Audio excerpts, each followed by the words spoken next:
Hello student, आज हम लोग अलंकार का अध्ययन करेंगे। पिछला चैप्टर आप लोग का कंप्लीट हो चुका है। नेक्स्ट चैप्टर आप लोगों का अलंकार है। तो आइए आप लोगों को आज हम अलंकार पढ़ाते हैं।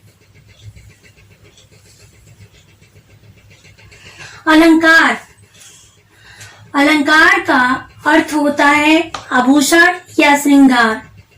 अलंकार शब्द दो शब्दों से मिलकर बना है, अलम एवं कार से। अलंकार का अर्थ होता है भूषण या सजावट। जिस तरह से अलंकार शब्द दो शब्दों से मिलकर बना है,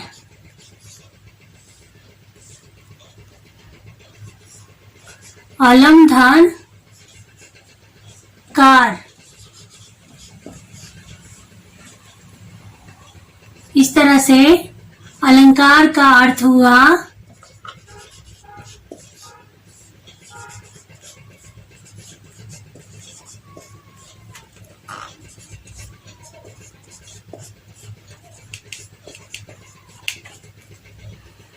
भूषण या सजावट। जिस तरह से एक कन्या को आभूषणों से सुसज्जित किया जाता है, उसी प्रकार कविगण कविता रूपी कामिनी को अलंकारों से सुशोभित करते हैं। लेकिन कवियों ने अलंकार महिलाओं के आभूषणों से भिन्न होते हुए भी वे कोई वस्तु का पदार्थ नहीं होते। कवि शब्दों को चमत्कारी और अर्थकारी रूप से सजाते हैं। उसमें चमत्कार भी होता है और उसमें अर्थ भी होता है। तो इन दोनों शब्दों से और अर्थों से मिल करके अलंकार को सजाया जाता है। तो इसमें हम लोग देखते हैं कि अलंकार के कितने भेद होते हैं।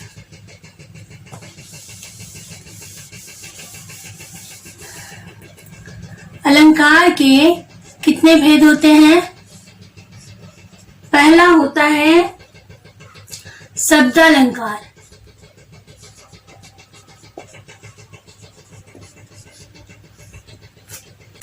दूसरा होता है अर्थालंकार।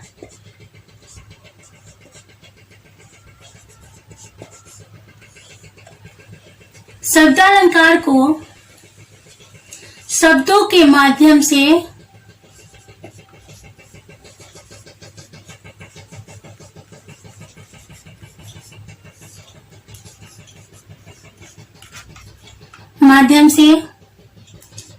सजाया जाता है।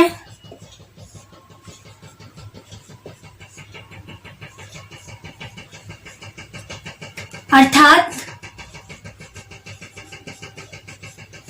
शब्दों के द्वारा चमत्कार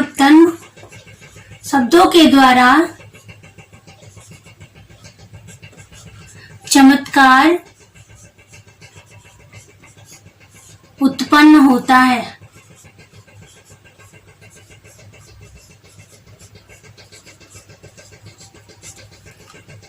और अर्थालंकार में अर्थों के द्वारा चमत्कार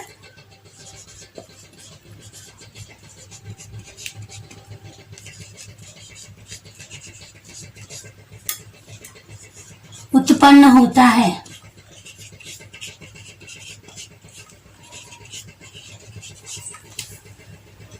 अब सबसे पहले हम लोग देखेंगे कि शब्द अलंकार के कितने भेद होते हैं।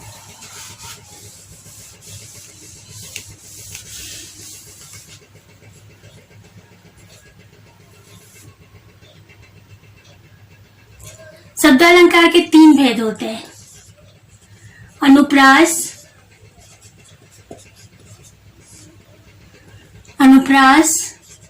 यमक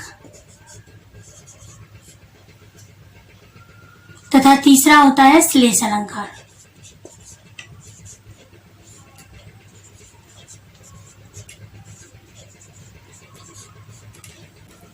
अब इसमें हम लोग पहला देखते हैं। शब्दालंकार के तीन भेद होते हैं, अनुप्रास, यमक और श्लेष।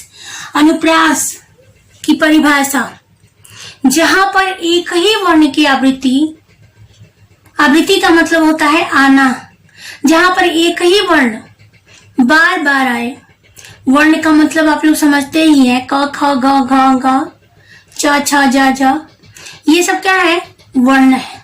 तो जहां पर एक ही वर्ण बार बार आए, जहां पर एक ही वर्ण की आवृत्ति बार बार हो, वहां पर अनुप्रास अलंकार होता है।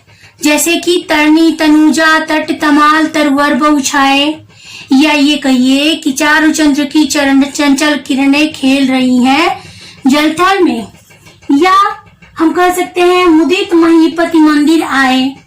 तो इसके कितने सारे उदाहरण हैं, तो हम आपको बताते हैं इसकी परिभाषा।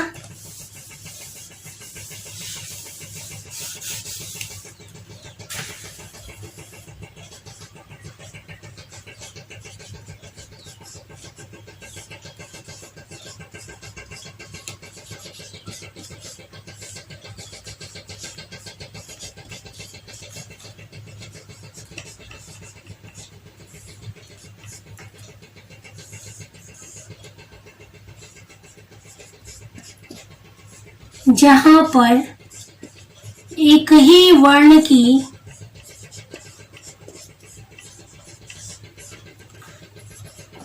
आवृत्ति, आवृत्ति यानी आना, बार बार हो,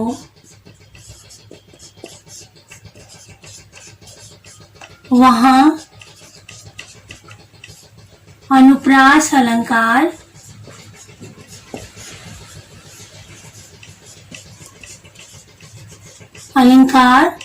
होता है।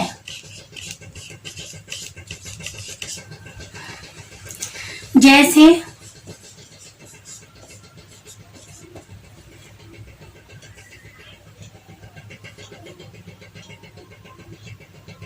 सेवक सहित सुमंत बुलाए, सेवक सहित सुमंत बुलाए। यहाँ पे क्या है? सवर्ण की आवृत्ति हुई है। यहाँ पे सवर्ण की आवृत्ति हुई है, इसलिए यहाँ पर क्या बन जाता है? अनुप्रास अलंकार बन जाता है।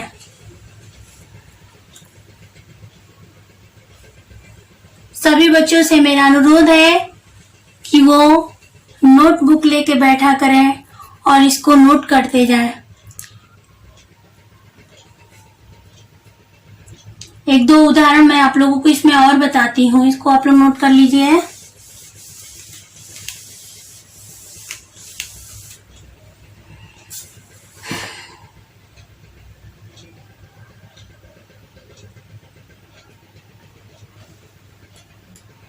तरनी, तनुजा, तट, तमाल, तरवर, बहुछाए।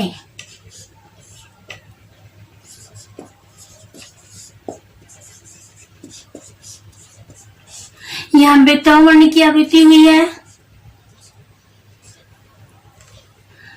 त वर्ण की आवृत्ति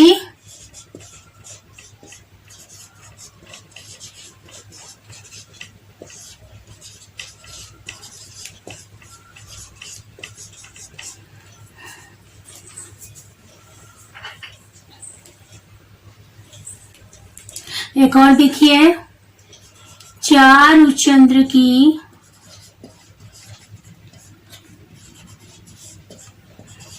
चंचल किरणें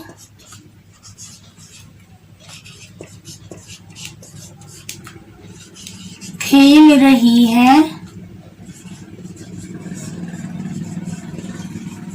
जल थल में।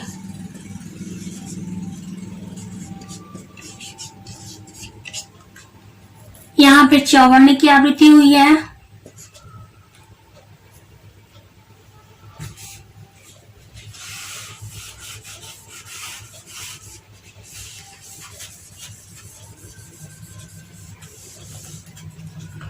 च वर्ण की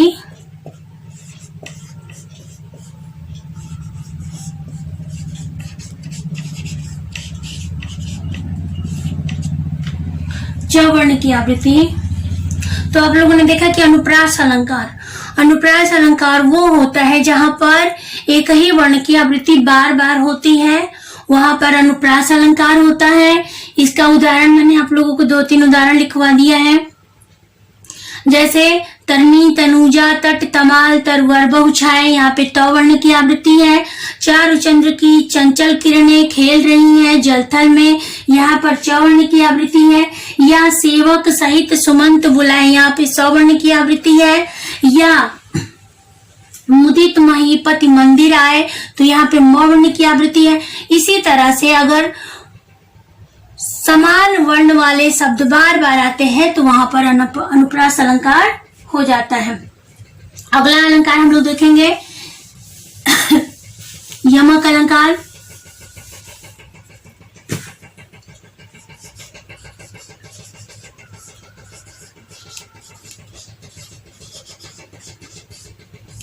यमक अलंकार, यमक अलंकार, इसमें एक ही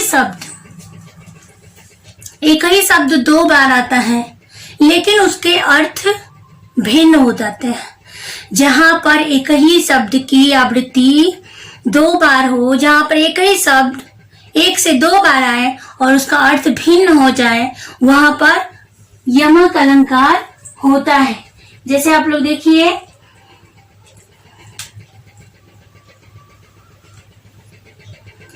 इसकी परिभाषा देखिए, जहां पर एक ही शब्द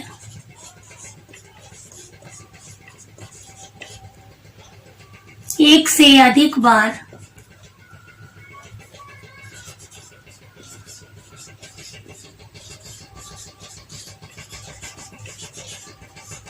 बार आए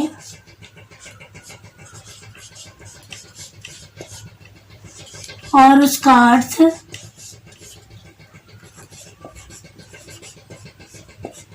भिन्न हो जाए,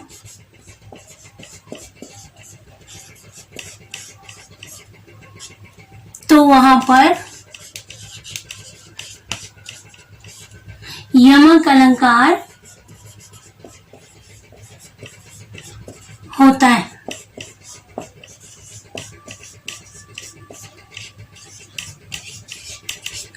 जैसे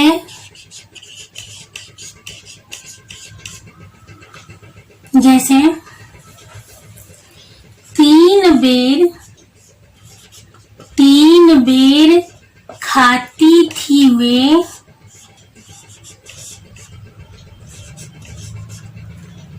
तीन बेर खाती थी वे, 3 बेर खाती है। अब आप लोग देखिए यहाँ पे कि बेर शब्द जो है 2 बार आया है। बेर शब्द यहाँ पे 2 बार आया है, लेकिन दोनों का अर्थ जो है भिन्न हो जाएगा। यहाँ पे 3 बेर खाती थी वे और यहाँ पे 3 बेर खाती है। 3 बेर यानी फल। बेर का फल आप लोग जानते हैं, वो होता है 3 बेर खाती थी वे। यहाँ पे 3 बेर खाती है, यहाँ पे से बार, समय, 3 बार खाना खाती है, तो समय बताया गया यहाँ पे। तो बेर का अर्थ भिन्न भिन्न हो गया। यहाँ पे देखिए 2 उदाहरण और देखिए, काली घटा का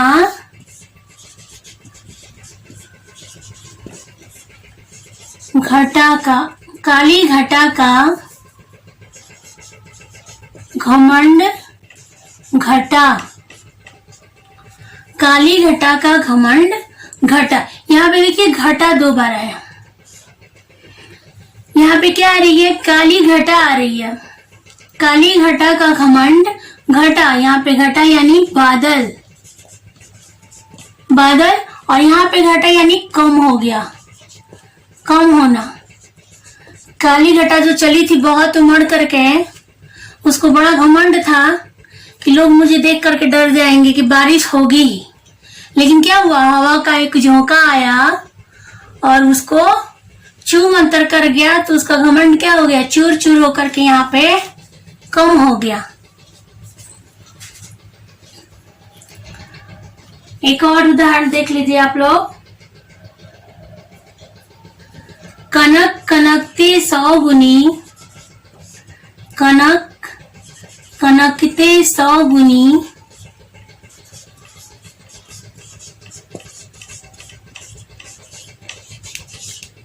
मादकता अधिकार,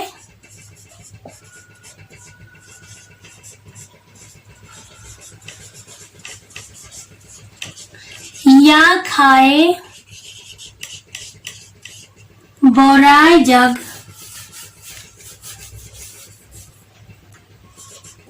बोराय जग, वा पाए बोराय।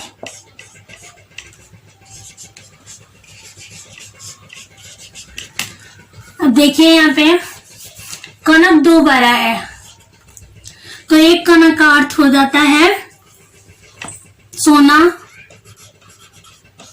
सोना, और दूसरे कनक का अर्थ हो जाता है धतूरा। धतूरा आप सभी लोगों ने देखा होगा, शिव जी को चढ़ाया जाता है, भगवान शंकर को धतूरा चढ़ाया जाता है। तो धतूरे का सेवन जो भी व्यक्ति अधिक मात्रा में कर लेगा वो क्या हो जाएगा, पागल हो जाएगा। और कनक ये सोना है, कोई निर्धन व्यक्ति है उसके पास 1 ट्रक सोना आ गया, वो क्या हो जाएगा, खुशी के मारे पागल हो जाएगा। दोनों ही स्थिति में व्यक्ति पागल हो जाता है। तो यहाँ पे तो ध्यान रखिएगा कि यमक अलंकार में एक शब्द की आवृत्ति 1 से अधिक बार हो सकती है, लेकिन उसका अर्थ जो होगा वो भिन्न हो जाएगा।